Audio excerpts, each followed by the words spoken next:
We are live, by the way, just so you know.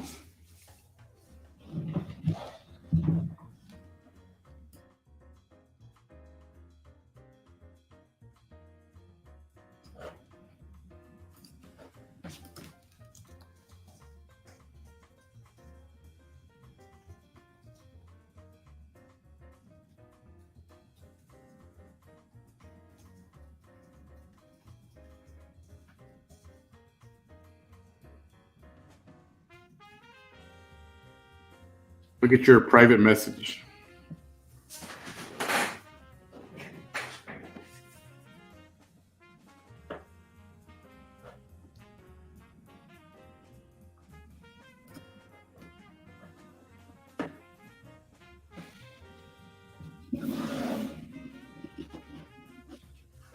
Good evening, everyone. Hey, Cherie. Welcome to the program tonight.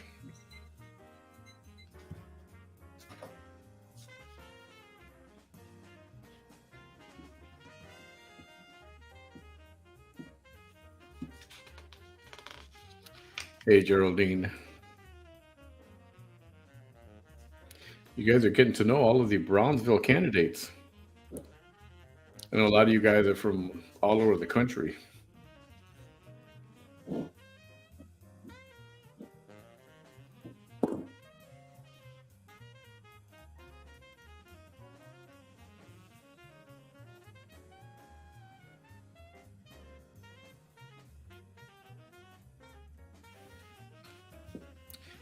Mr. Benavides, Ben, how you doing, buddy?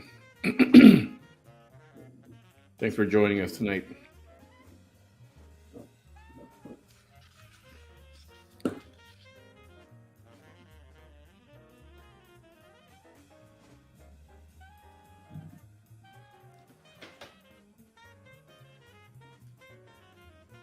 Chuck Nelson is in the house.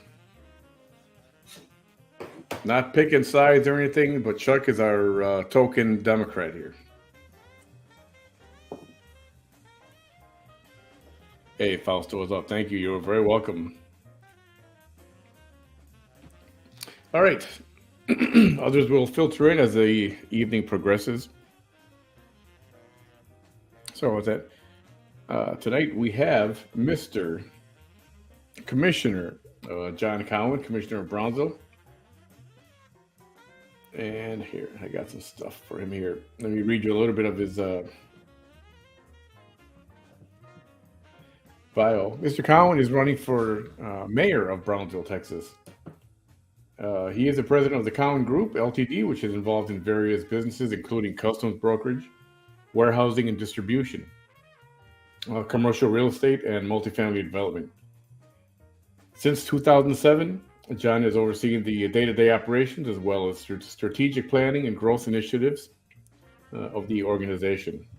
Previously, John worked for Deloitte in Chicago and New York City, where he advised on value-added tax and customs issues around the world. John Cowen is a licensed U.S. customs broker and graduated with honors with a bachelor's degree in business administration and finance from the University of Notre Dame. Outside of work, John was elected in June of 2019 to the City Commission of Brownsville, where his main focus has been economic development, fiscal stewardship, and transparency and oversight. John is currently chairman of the Greater Brownsville Incentives Corporation, also known as GBIC, Audit and Oversight Committee, director of IBC Bank Brownsville, director of the Texas Business Leadership Council, trustee of the St. Joseph Academy Endowment, and director of the Brownsville Community Foundation. He's a former director of the Housing Authority of the City of Brownsville, chairman of the St. Joseph Academy School Board, and director of the Emerging Leaders Council of the Federal Reserve Bank Federal Reserve Bank of Texas, of Dallas. John's married to Robin Cowen, and they've got 3 children, Grace, Jack, and Will. So if you will, everyone, welcome Mr. John Cowen. Commissioner Cowen, how are you, sir? I'm doing great, Manny. Thank you for having me. That's awesome. I'm glad you could make it. I've tried to, I say this every show. I try to contact every candidate and give them a chance to come on and have their night here. Most have responded, but there are still a couple that haven't for whatever the reasons are. It's the door is still open. We've got some time until election day, and I guess we'll start off right away. Tell us a little about yourself. Something that I didn't cover in that seemingly very wonderful intro. Tell us where you came from, who you are, and how'd you get to where you are now. Sure. So I'm born and raised from Brownsville. I come from I guess my kids are the seventh generation Brownsvillians. Our family dates back to the founding of before the founding of Brownsville here. So I've been real proud to be from here and to participate in its growth and help guide the community in a positive direction. So and give back. I think that's the more important thing. Our city's given a lot to us and helped us provide opportunities for our family and my kids and I want to give back to the rest of the community. Excellent. So you were in business for a number of years, obviously well educated and experienced in your business. What made you jump into become commissioner? I think that's a great question. I think I never saw myself getting into politics. I thought it seemed like a crazy world to me. But as I started participating in different boards and different, especially at GBIC, I got to see how the commission operated. And I think there was a lot of dysfunction at the time. And I wanted to, I had the time and energy to run for office. And so I decided to jump in and get elected in 2019. And it's been a great experience. We have a great commission. I think we're blessed to have a very hardworking commission and build a very strong management team. And we've done a lot of good things I'm very proud of.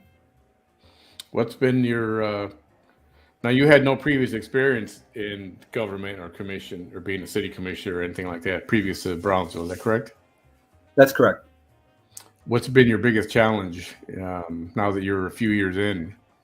What's been most difficult? Is it people or is it Well, things? I think, government in general, it's just there's a lot of checks and balances. Things move generally slower than the private sector, right? There's procurement, there's, all the different levels of oversight, which are there by design, right? And it's just things just take a lot longer to get done. So I think it's probably an opportunity going forward to really look at things but at the same time, it takes a commission, it takes 4 votes to get things done, and you have to have consensus and you have to work as a team to share your vision and to make sure people are on board, right? And so I think there's a real kind of team approach to getting things done that I feel that I've been successful at. That's great. Now, have you the topic of term limits? Is that something you've been in favor of, or are you? What's your stance on term limits? Well, I was in favor of putting it on the ballot 4 years ago, or it was 2 years ago. I'm sorry. Yeah. When I thought the voters were pretty emphatic, right? Where I think that item passed with over 90% approval. I think that item it goes both ways, right? I think it hurts a good candidate that wants to serve for a long time, and people want him there or her there. But at the same time, I think 8 years as a commissioner is a long time. You should have enough time to get the things you want accomplished within that time. And if you want to run for mayor after that, you have another 8 years, right? So that's 16 years that you could serve the city. So I think it's a fair item, but I do see the other side of it. Yep. What do you find? And we'll get to I know there's a hot topic, which you already know what that is. What are your biggest plans if you were to remain commissioner? Let's say mayor was not in your sights right now. What is something that you'd like, you or the commission as a whole, like to see through or see happen in the next few years? Well, I think I mean, that definitely leads into why I'm running for mayor. I think there's a number of landmark projects that I think will help transform the city. Right, obviously broadband. That the project that we approved over the last year and a half is about to break ground in the next couple of weeks. Having fiber access to every resident and every business in the city of Brownsville will definitely help us, definitely bridge that gap with the rest of the state and the rest of the country in terms of our ability to access information, telehealth opportunities, apply for jobs, education for our kids. Right. I think COVID really shone a light on our deficiency with regards to technology. Right. I think that Yeah. making sure that project is seen through, I think is important. Um, but I think the other two projects for me are restoring, faith in PUB. I think that's huge, right? That's my number one That's item a for my, tough one right now. That's a tough one right now. and we can talk about that in more detail as a separate topic. And then the other two items are the industrial park that I think is sorely needed. Most people don't know we're out of industrial space in Brownsville. I think we're 99.9% occupied. So if Mm. we had a major company or other companies that want to come and they want to start up in the next couple months, it's not possible, right? So GBIC has 729 acres on 511 near Prentice Line, and we're in the process of master planning that, and we're going to do that in phases.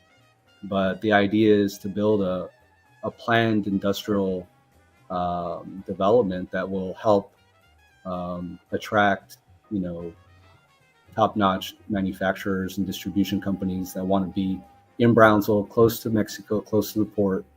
That I think with all the nearshoring that's happening, people moving out of China, I have lots of clients that are in the process of trying to sort out their supply chains and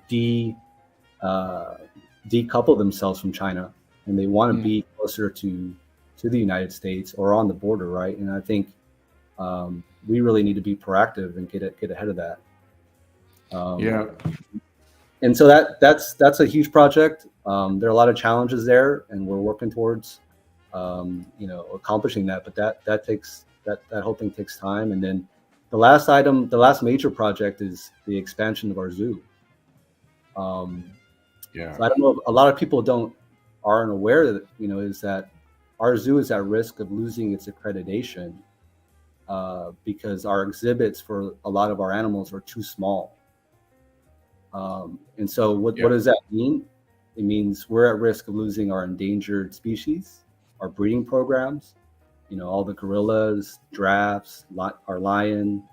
If we end up losing our accreditation, that zoo's it'll be a much different place, right? And so we have an opportunity to make it even better. And so we recently completed the zoo's first ever master plan.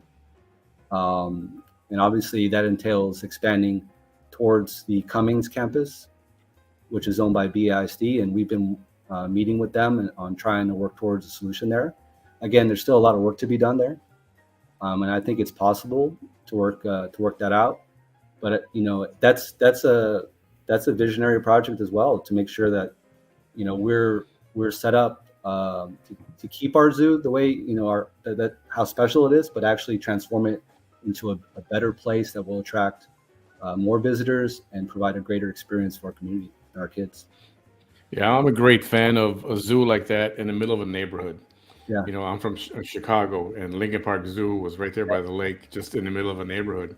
Yeah. As Wrigley Field is, like, that's smack in the middle of a neighborhood. I live right down the street from Lincoln Park Zoo. So I when I live in Chicago, in Chicago, it's free. You just walk in the zoo, you don't have to pay anything, right? And I think that's a great goal for our community too, as well. I know I hear a lot of comments online about how expensive it is, for families that are low income, right? And we need to expand our access to those segments of our population, make sure that they can experience how special that place is. Yeah, I think if the zoo needs money, obviously. I mean, the last time I was there, which was not long ago, it was very outdated and just needs to be brought up to speed. Yeah, And there's a lot of work. I think they have a great support system. They have a great board, executive board. It's composed of it's not just Brownsville people. It's a regional board, right? We're not just Brownsville Zoo. We're the Valley Zoo, right? And so yeah, the Valley has an enormous stake in making sure that our zoo is successful. So I think I don't think money should be a problem when it comes to fundraising, especially from our corporate partners as well. I think everyone would chip in if everyone knew what was at stake here. What is at stake here? yeah. One of the things I wanted to ask you, we're talking about the broadband, the fiber optic, and I mentioned this before to another candidate. I've talked about it a lot.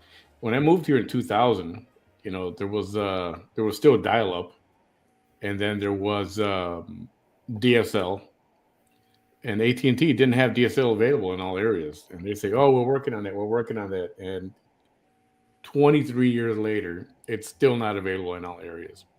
Right. Why does stuff like that take so long? I mean, what role does the city play in working with a company like AT&T to get this stuff implemented and done? Yeah, I think at the end of the day, I mean, they're a business and it's market driven. If the numbers don't work, they don't have enough customers in an area, or they don't think there's enough demand in a certain part of town, they're not going to provide that infrastructure, right? So that's where the state and the city and obviously the federal government have provided resources for communities to help fund that infrastructure.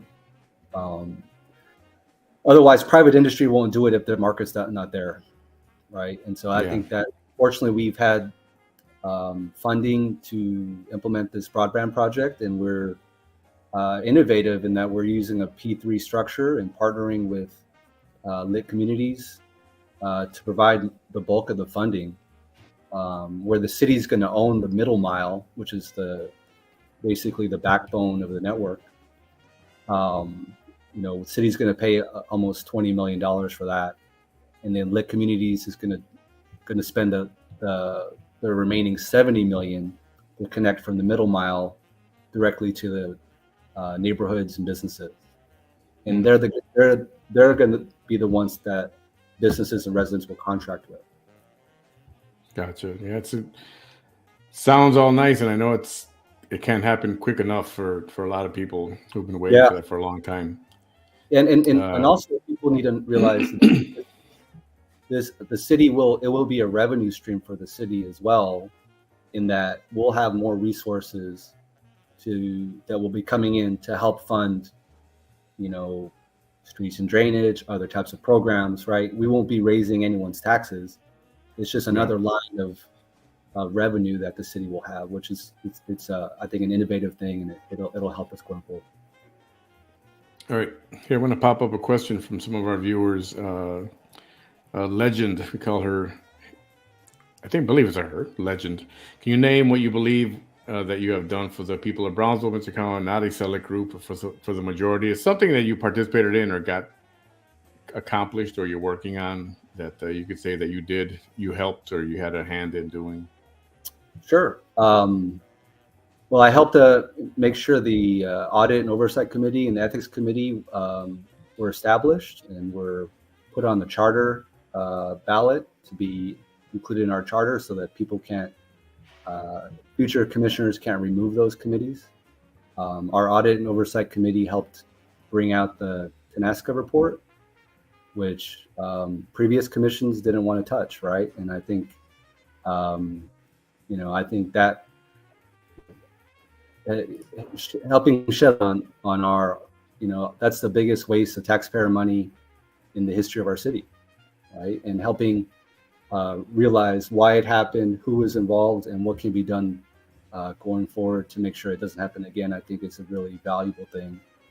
It's a painful thing to go through, right? Yeah. But I think it's a necessary thing for our government and for our city. Yeah, I guess it's a fair time here. We got some more comments here. The zoo can use the help of NFTs to raise funds for the animals. Is it a fact that the zoo actually had to refer to re, go to a resort to a GoFundMe a while back in order to get some kind of assistance? I'm not aware of that, but that it might have been a strategy to help raise money, but I'm not sure. Yeah, I was hearing about that. And I don't know those details. I didn't think it was true, but they were saying it was to feed the animals. They have no money for food, which I found that. I hope that wasn't true, but um, nobody seems to remember where that GoFundMe came from, or if it was an actual thing. Let's see. So, Jim, if elected, Ben Benavides, what are you going to do for the people? What have you done? Okay, we already answered part of what have you done. Um, so, just to answer him a little bit, what else would you like to do? What do you want to see happen before we get to a couple of the pressing issues? Well, I think when I was talking about the industrial park, right, and how important that is, um, our tax base. If you look at how we fund our city, right, through property taxes, it's 72% residential, which means the rooftops in our city are paying for the majority of our police and fire, our streets and drainage, right? For a healthy city, that's typically 50%, right? You go to McAllen. I know a lot of people don't like to really compare us to McAllen, right? But their tax rate is much, much lower because they have a very strong commercial sector, right? They've been able to build that up, and that sector helps pay for a lot of the city services, right? And I think in order for the average person or for everyone to feel a lower tax base or a tax burden, we need to make sure that we're growing our other business sectors, right? And I think that's what we need to be focusing on, and making sure that we're able to provide relief to the average person. We do have the highest tax rate in the valley. Yeah, we're talking the retail tax, Property tax rate. property tax rate. Oh, that's been like that. Yeah, and so Any relief from that planned? Well, or talked about. So there's two factors into that. There's the tax rate that the city sets, and then there's the appraisal district, right, which is run by the county appraisal team, right, and they set the values. And so, during COVID, people's values went crazy because all this money got injected into the economy, and then we had all this demand from SpaceX and people looking to invest down here, and it shot up, people's values of people's homes and businesses, right? And so that just affected people's taxes. Even though our tax rate is going down, people's taxes are going up because people's values went up tremendously. Yeah, some homes, it seems like they went up. Like there are parts of District 1 where it just seemed like, it's literally 1 year to the next, they skyrocketed, and there were no improvements done to anybody's house and nothing like that. They just. And I can tell you, people's houses might have gone up 40, 50%, but people's incomes aren't going up 40 or 50%. Right. So people are getting squeezed. And I think that's a real challenge that we need to make sure that we're working on and having a plan, and not just letting it happen, because that's not a good strategy. So now for the 3-ton gorilla in the room, Tanasca, PUB, what the heck happened? What's your take on what happened and that whole mess? I'll call it a mess. Yeah, I mean, I think that's an interesting question. I think it likely started as a good project, a good idea at the time. There were I think rumors that were companies that were looking at coming to the port, but they couldn't come because we didn't have access to enough power, right? And so, we had all this opportunity supposedly, and that drove the PUB board to start looking at Tenasca, right? And again, it likely started as a well-intentioned project, but I think it soon was obvious that that project had no legs to stand on, and it was never a viable project. They never, in order to break ground on that deal, they had to pre-sell all their capacity, and they didn't sell anything the whole time, right? Tenasca did not sell any capacity in that plant. And for those who don't know, Tenasca is what's it called, a power development Yeah, company? they own and build power plants all over the country. Right. They're a reputable company. I just think what happened was certain people saw a $100+ million project, and they kept that project alive for a long time, likely knowing that it wasn't going to happen. So money kept on being spent for years on all sorts of things. And during that whole time, people were paying higher rates because of it, which is not right. And so we at the city commission voted to repeal those rates. And obviously we did the Tenasca report. And there were inquiries by the federal and local authorities. My understanding, there are investigations into the project and everything that went along with it.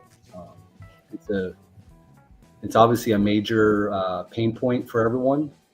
Everyone affected in Brownsville. Everyone paid into that.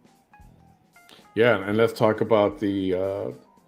There's a couple of numbers being thrown around: $29 million, and then there's another $11 million. Yeah.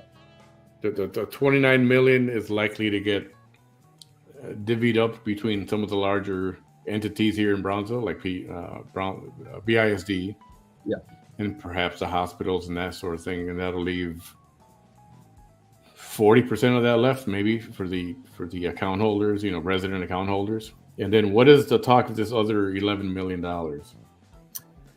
Yeah, I think it's important to understand. There's 55,000 PUB accounts, right? And so that's a big number to split that money over, and I think half of the, and that would be based on usage, right? And I like you said, I think 55 to 60% of the usage was commercial and industrial, right? So BISD, people like Rich Products that have cold storage, right? They use a lot of power. They're gonna get a big credit, when the money gets refunded. So the 29 million is currently in a reserve account at PUB. That money was set aside to pay the interest on the construction of Tenasca, which was never built, obviously. And that money was never spent or touched. So that's still sitting there. The 11 million refers to the money the city of Brownsville received from the Tenasca rate increase, due to the PUB transfer. So the city of Brownsville receives 10% of an adjusted gross amount. That's basically what the city gets for owning PUB, and that helps supplement our budget. Now, is it your opinion, or was it your? It's been said that you believe that $11 million will go back to the citizens along with the 29 million? I feel that that's the right thing to do, right? So the city of Brownsville received money that for a project that never should have happened, right? And so the difficult thing is that 11 million was already spent, right? Yeah. And so how do we figure that out? And I think there's some ways we can do that. I think PUB can help us there, and they have a strong borrowing capacity that they could probably help finance the $11 million in order to pay out the 29 plus the 11 and do 40 million at once, right? Instead of waiting 6 months, a year to figure out the 11 million. I'd rather get it all done at once. What do you think the likelihood is of the other commissioners agreeing with you on that? Last night we were having a very informal conversation on my program when your fellow commissioner Roy De Los Santos came on, and he was pretty adamant that 11 million not going to happen. It's gone, and the city is not going to do it, and don't even think about it. It's just not going to happen. Yeah, I just think we need to look at all the options and then present all the options to the commission, right? And at the end of the day, it's what that impact is going to be. If PUB, for example, needs to finance that, how much does that take away from their operating budget? What does that mean? So I think that's just we got to look at have the city and PUB come up with 5 different options on how that possibly could work, and then we would discuss them and try to vote on one, right? What the best option would be. But I think it's the right thing to do. I really do. Yeah, I mean, there are some that would like to see the entire 179, whatever that ultimate figure is. Yeah, there's all these numbers being thrown around. I think it is a very complicated issue because a lot of money that was raised through the rates were actually paid back to the ratepayer through the rate stabilization program, right? Where PUB fixed the fuel charge for customers, right? And so if that fuel went up, PUB would pay the difference with the money raised through the rate. So it's basically this kind of shell game, right? And I'm not a favor of doing things that way. That makes it very hard to figure out how money is flowing. But the CRI report, our audit report from Tenasca that we did, verified that I believe it was 54 million was actually paid back to the customers during the last 10 years or whenever that program started, the rate stabilization program started. Okay. And then the PUB board just recently hired another audit firm to verify those numbers to make sure that they're accurate. Okay. And so that's another check and balance to make sure that everyone's dealing with the right information and that information was accurate. So go ahead. I'm sorry. Go ahead. Yeah. So the money that's still owed back would be the 29 plus the 11, right? And then there's money that was spent on vendors, which are engineers, lawyers, consultants. That's about $30 million. All right. That money has already been spent. And PUB does own something from the Tenasca project, which is a right-of-way for a pipeline that was supposed to be built basically from McAllen to Brownsville. So that is an asset. I don't know how much that asset's worth. We're trying to figure that out. But they did spend millions of dollars on that. Yeah. So, and is that something that would be available to unload and to try to recover some monies? Yeah, I mean, there's also talks about potentially using that to distribute water in the future to the Upper Valley and actually sell water from PUB because we do have access to a lot of resources that maybe the Upper Valley doesn't have. So that's an idea that I've heard. That's something that needs to be explored more. So I've asked this of a couple of my previous guests. Okay, now there's an audit. The audit's there. It's taking some time. The report comes back. You guys read it, and obviously nobody was happy with what was in there. How did you feel when you saw that final report and saw what actually went on there?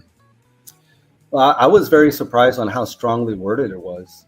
I think the auditors were pretty definitive in their beliefs that there may have been potential wrongdoing, and that there was a lot of conflict of interest that happened. But I think that what is lost, and I don't think a lot of people talk about this, is that the people that really were in charge of this project, that really approved it, that were very engaged was the PUB board at the during that those periods, right? I mean, we talk a lot about managed PUB management, but PUB management just follows instructions from the PUB board, right? So I think the boards at the time got off, out of the radar, from the public's perspective, right? Everyone's mad at Mr. Brusiak and mad at the current commission, at the current PUB board. But in reality, it was the PUB boards during the time of that project and the time after, when that project was still alive, right, that were the ones really dealing with it. Yeah. Yeah, that's a very bad situation. And, what is the fix to prevent something like that from happening again? Well, I think that's why elections matter. That's why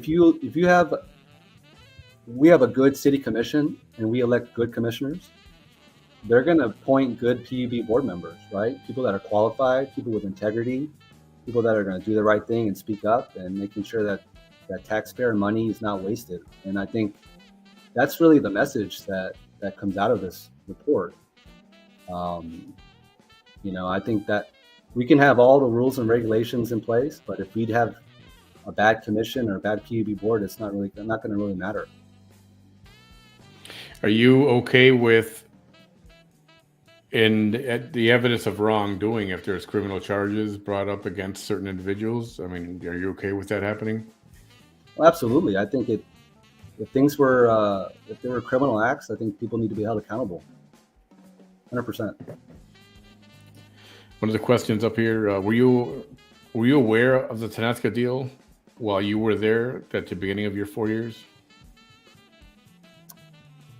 I think everyone was aware of it.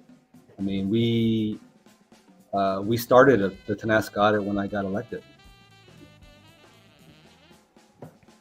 I mean, I did not. I mean, this project was approved by the PUB board and the commission in 2011. That was before my time. Oh, yeah, it goes back way back, a while, way back. Elon Musk, the money he contributed or donated or is donating, because I don't think he just dumped $10 million into the coffers, did he? What is happening with that money? What has anything been done? Has it been used yet anywhere? People have been asking for some time.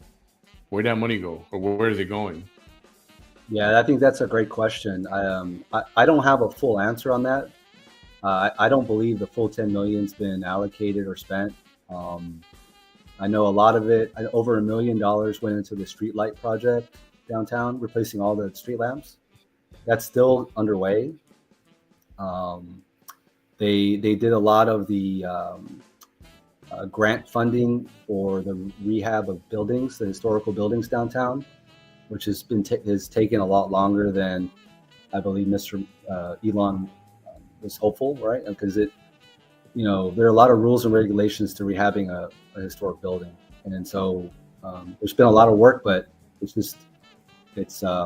guess it's slow and steady on that. But yeah, I don't believe the full 10 million has been allocated. And how do you feel about the exchange?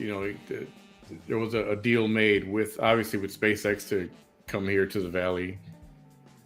The city was to provide X and real estate and space and all these concessions, but SpaceX was supposed to give back also. Do you think that exchange is going okay, or is it's? Are we getting what we're supposed to be getting in that deal? I'm not sure if there was an agreement with the city of Brownsville for anything. I think the main reason why Elon donated the 10 million was to improve quality of life downtown, which I think he's having a hard time getting people, his employees, to relocate to Brownsville, right? Or he was having a harder time, and I think he wanted to build a more vibrant downtown so that his employees would want to, more of his employees would want to move to Brownsville. And I think that's that was the impetus behind the 10 million. It was just to help, uh, continue or speed up our downtown revitalization, which the city's always wanted to do and continues to want to do. Yeah. Um, Do you think the violence just over the border of the recent couple of weeks has not helped any of the situation with not just tourism, but Elon trying to bring families to move down here to work at SpaceX? yeah, I think it doesn't help him. It doesn't help us when we are when we make national news for things like that across the border, and it definitely helps validate the rumors, right? That people think that Brownsville's unsafe, and people are like, well, there you go, that's why. But that's not Brownsville. That's Matamoros, and that's those type of things have been less frequent in recent years in Matamoros, right? And they are working on addressing those challenges, and we should be supportive of them as they try to navigate that difficult situation, right? And but I think a safe and vibrant Matamoros is what we want and what we need to make sure that we're the best Brownsville we can be. Now, part of making Brownsville the best that it can be is police force, security, making people feel safe. It seems like there's a shortage right now. We're not at full capacity, if I'm not mistaken, and there seem to be long wait times. And I mean, people are just waiting once they make the phone call. A lot of times up to an hour or more. Any plans to get more hired or do more with the police department to get them the help that they need? Yeah, I agree with you. That is a concern. I know they've worked. They're working through a number of, I believe, a lot of retirees that decided to retire recently, and there are a lot of open spots. It's just it's a cycle we need to get through, and I know the chief's working really hard on making sure those spots get filled with qualified people, and it's just it's a pain point that we need to get through. And I support any initiative that we can do to make sure that gets done quicker. I just know it's a process to get people hired and get people vetted and fully trained. But there's no this whole defund the police. That's not something that's going on down here. No, It's just a matter of circumstance. no, I think it's a matter of circumstance. I think it's definitely not. In no way there's a movement down here, or I've heard anywhere in the valley. I think everyone's very, very supportive of our police. They do a great job. There's a reason, we are one of the safest cities in the state of Texas. I'm proud to live here, and my kids play outside every day and ride their bikes, and it's a very safe. I mean, we all use the trails, and it's I think I get a lot of feedback from people that come here and visit that everyone feels very safe here. Yeah, you got to make it easier to. I've talked to another commissioner about this. Need to make it easier to get speed bumps put in. Something's got to be done. There's a lot of certain sections of street that get used as little straightaway racetrack, and it's Yeah, I've tried to put in speed bumps process, right, where they have to validate to make sure that there are in fact people speeding, and they put down the lines that measure the traffic and the velocities, right, and they do a study. I guess they have to do that because if they didn't have that process, then we would be putting speed bumps everywhere, right? And you want to make sure they're putting places that actually deserve it. But I agree with you; it's a tough process. Yeah, it is. It takes way too long. Somebody's asking another guest question. What are your goals to increase recycling efforts in the city? I know recycling, it seems I don't want to say it's a matter of economic class, but it seems like some communities are more into it than other communities. What are your plans to try to get everybody involved, not just certain communities? Yeah, we had that on the agenda. It came out during COVID to make it recycling mandatory. and I think it was going to be, I think $4 or $5 per household per month, right? And it wasn't an opt-in or opt-out. Everyone had to pay for it, and it just felt like the wrong time to do that. It was during COVID. We didn't want to put another fee on everyone, so we decided to table that. But I think it's important to bring that back. I think that's a big, you know, initiative that we should be all working towards. And how can we be more environmentally friendly as a city, and making sure that our footprint is minimized. And there's a lot of ways that we can do that, and recycling is definitely a big one. I know there's other services in town that are offering that, and you know, I think recycling will come back on the agenda. We just need to make sure that we provide a number of options that we can all talk through, and making sure that it's affordable, and maybe people can opt in or opt out, right? And the people that want to recycle can do it. Here at Osmo, you know, Mr. Erasmo Castro, just commenting on one of your previous statements. It was never a viable project. We're talking about the Tanasca agreement deal, if you want to call it a deal. Another question. I think yeah, I do agree with him. I don't think it was they never had the studies to really to back that up, you know, and I think the audit proved that. But you know, it's evidence in the fact that they could not sell any of the capacity, right? And you know. Yeah. Our question: is your father John F. Cowen? Yes. Yeah, that was my dad. There you go. That was a question from someone. And Mr. Castro again, the 11 million will never be returned. De Los Santos stated it, not going to happen. Yeah. Are you a little more optimistic than that, or are you going to try to?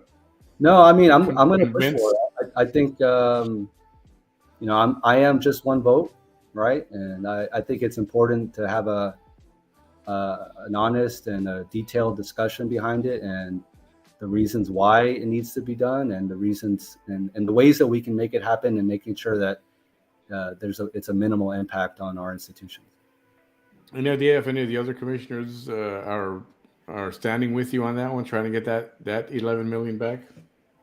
I don't have a good feel for that at this point, but I would imagine people would be open to it in general. Ben wants a whole $179 million back. Now, okay, in all fairness, yeah, was $179 million paid into by all of us 55,000 accounts? No, I don't think that's the right number. So, and I think that's where people are getting this number is getting thrown out there, thinking, well, all the residents, you know, we paid 179 million. Well, like I said, 50. I believe it was around 54 that went back to the ratepayers through the rate stabilization program, right? So they fixed the fuel cost. PUB fixed the fuel cost and said, hey, everyone's going to pay this fuel cost going forward, regardless of the market price, right? So if that fuel cost went up, right, and it was more expensive for PUB to buy that fuel, PUB would pay that money out of the Tanasca fund. You know what I'm saying? And so people didn't really see that money go out, but that was a savings that was validated by the CRI audit, and also the BML audit that just came out this week, and that's a public document as well. They just got released. Yeah, it's definitely be interesting to see that. PUB can sell all their land they bought with the money. Is there any evidence that they did purchase land or property? Anything they bought, tangible? They bought the right of way. Yeah, they bought property for that pipeline. Okay, and as we said earlier, that's maybe an option for them to try to unload that and recover some of those funds. That would be an option, yes. Mr. Castro again, political talk, present all the options. It's not going to happen. He's convinced that 11 million is gone. It's just not going to happen. And I mean, you can see his point where right now people don't have a lot of trust in I agree. PUB, you know. I understand. That's why I'm not a fan of how that rate stabilization program worked. I think that was a way to keep the Tanasca rates going, and they didn't want to let that project die, right? And so I'm not sure why they did that. I think that was a bad move. Yeah. In the audit, it says wheels were greased. Has it been known what wheels were greased? I don't know if the audit report says that. I just they do talk about extensive conflicts of interest, and obviously some concerning comments, regarding, just keep it quiet. Don't bring up issues regarding the project. Just keep the project going. So I think all those things are concerning. And at the end of the day, people in the community paid for that. And I don't think that's right at all. And then, well, maybe perhaps we'll wrap up the Tanasca talk on this. Why didn't anyone learn about the subsidies until after the fact? This was brought Again, up yesterday. I think it's a convoluted program. I don't think it takes me a couple times to read it to really understand how it works. I don't think the average person, they probably announced it to someone and people just glossed over it, in my opinion. I don't think it was very clear. It's not a clear way of providing a benefit that is understandable to the average resident. So another thing that's been going on for years and years. Bus stops, the bus stop covers. What do you call them? Bus stop cover from the elements. You know what we're talking about. Yes. Why is that taking so long? 35 were promised, I believe. And there's only been a small handful put up, and some of those are already starting to rust and deteriorate. It's like, why does it take so long? What is the issue with getting those bus stop covers? I mean, I see people all the time waiting for the bus. Maybe not so much in the rain, except for when it does rain, but in the hot sun, it's got to be uncomfortable. I mean, what is the issue Yeah. with that? It's been on the table for so long, and it just seems like No, you're right. nobody wants to do anything about it. It's like they're going to bother us about the bus stops again. No, you're right. I think it's a big issue. I don't think it's right that all those bus stops were put in without any protection from the shade over time. I think that was a very inhumane way of providing public transportation, right? And the bus stops that we did purchase, I believe it was a year and a half ago. I mean, it was a long time ago when we authorized that purchase, and I believe it was more than 35 bus stops. But I think the COVID supply chain issues all happened. Everything got all jammed up. They were coming from overseas. Last I heard that they were delivered to the U.S. and we're waiting for them. But that's something I need to follow up on for sure, is making sure where they are. But I haven't heard of any of them rusting or being installed and rusting. That's news to me. Oh yeah, you can go to the Brownsville coffee shop on International at the corner of Southmost. And that's one of the new ones that we ordered? That's a newer one, and that's rusted. That has not been there for a long time. I'll go check that out. And I remember hearing that and it might have been Mayor Mendez, or somebody said these things are ordered. They're sitting there in a warehouse. We just don't have the money, the labor to go put it up. And I remember hearing that, and I just, now we're talking years later, and it's still crawling at a certain pace, and it's you can see how it can get frustrating. No, that's an example of my frustration in government, right? And just the amount of money those bus shelters cost, it's crazy. It's absolutely crazy. Having to have every one of those, all the engineering that has to be done to make sure that the foundation is correct and it's all, certified that it's ADA, and it's all very important, but it adds so much cost to the project, and it's ridiculous. On the total cost per bus shelter is absolutely ridiculous. Yeah. Another, I guess, pet peeve or minor issue.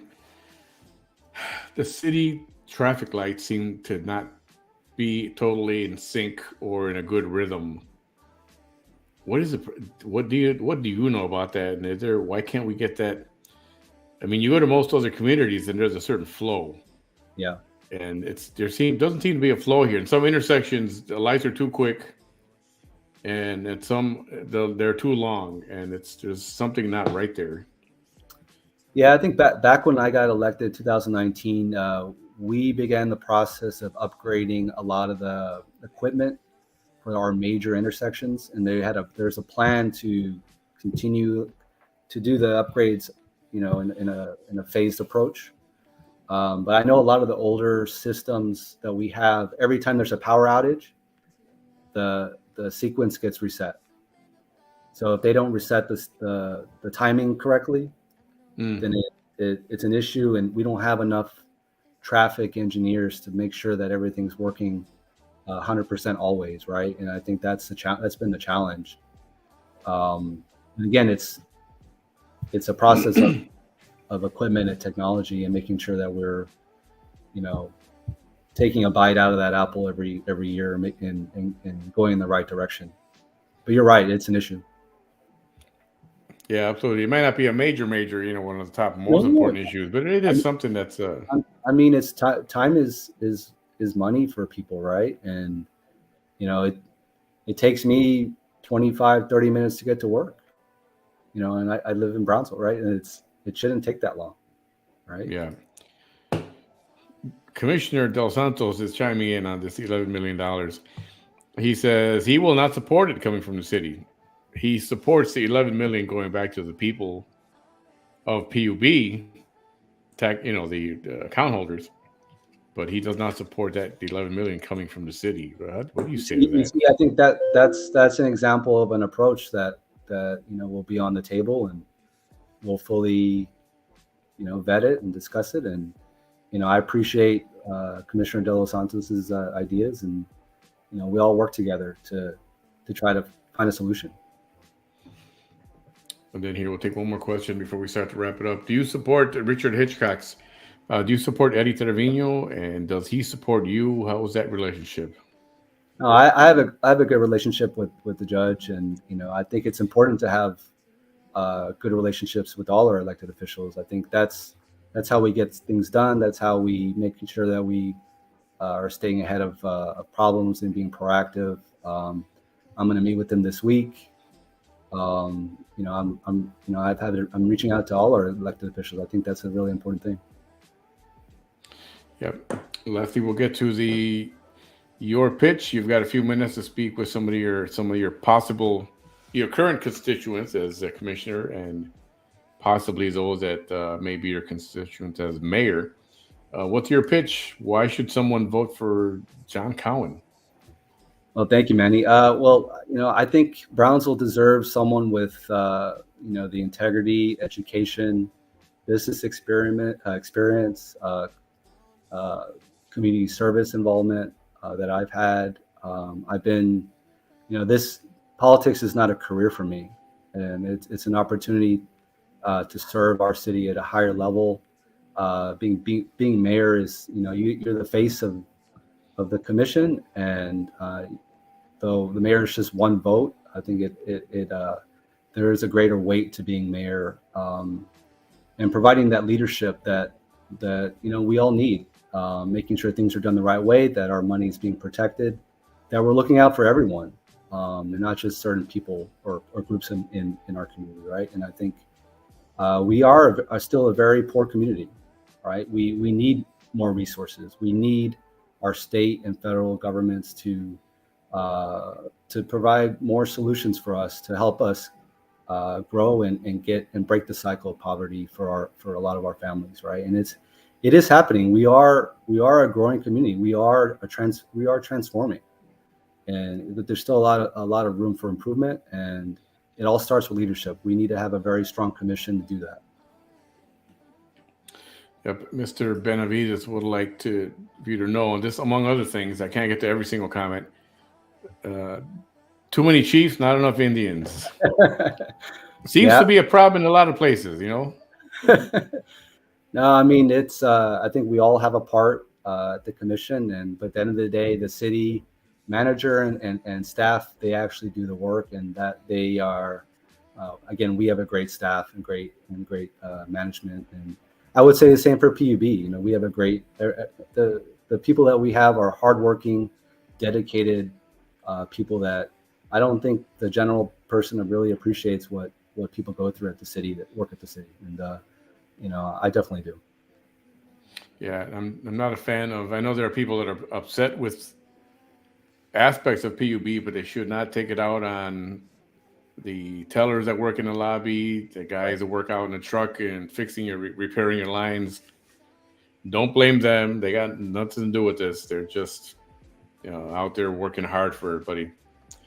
Mr. Cowen, thank you for spending some of your time with us. I do invite you back at any other time, perhaps maybe once more before the election day, which is May 6th, correct? That's right. Which is a Saturday. And you are welcome back. There may be some other discussions in between with other candidates. If at any time you feel like coming back on or disputing something, or if you just want to chime in, feel free. The door is open for you as well.